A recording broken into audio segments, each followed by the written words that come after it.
ഖുർആനിനേക്കാളും സുന്നത്തിനേക്കാളും ഈ പണ്ഡിത വേഷധാരികളുടെ വാക്കുകൾക്ക് പ്രാമാണികത കൽപ്പിക്കുന്ന സമൂഹത്തെ അടിസ്ഥാനരഹിതമായ ഇത്തരം ഫത്വകളിലൂടെ അതിഗുരുതരമായ ഖബറാരാധനയിൽ തന്നെ തളച്ചിടുന്നതിനാണ് ഇവർ ശ്രമിക്കുന്നത്. ആധുനിക സമൂഹത്തിൽ അതിമാരകമായി ബാധിച്ച ഖബറാരാധനയുടെ നേർക്കാഴ്ചയിലേക്കാണ് നാം പ്രവേശിക്കുന്നത്.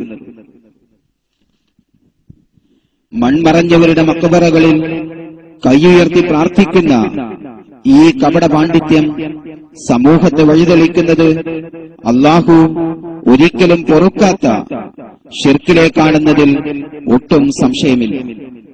മതത്തിന്റെ പ്രാമാണിക ചട്ടക്കൂടിനെ നിരാകരിച്ചവർക്ക് അന്യമതാചാരങ്ങളും മതമായി പരിചയപ്പെടുത്താൻ തടസ്സങ്ങളേതുമില്ല. അഗ്നി ആരാധനയുടെ ഏറ്റവും പ്രചാരം നേടിയ രൂപമായ ദീപാരാധന ഹൈന്ദവ ക്ഷേത്രങ്ങളിലും മറ്റും ബഹുദൈവാരാധനയുടെ വേറിട്ട് നിൽക്കുന്ന രൂപമാണ്. എന്നാൽ ഖബറാരാധകരുടെ ഇടയിൽ പ്രചാരം സിദ്ധിച്ചുകൊണ്ടിരിക്കുന്ന ഈ കർമ്മം ഇന്ന് കേരളത്തിലും സാർവത്രികമായി കൊണ്ടിരിക്കുകയാണ്.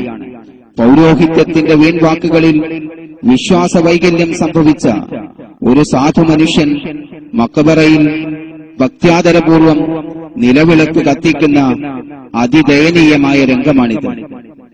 ലോകരക്ഷിതാവായ അല്ലാഹുവിന് മാത്രം അർപ്പിക്കേണ്ട പരമമായ ആരാധനാരൂപമാണ് സുജൂദ്.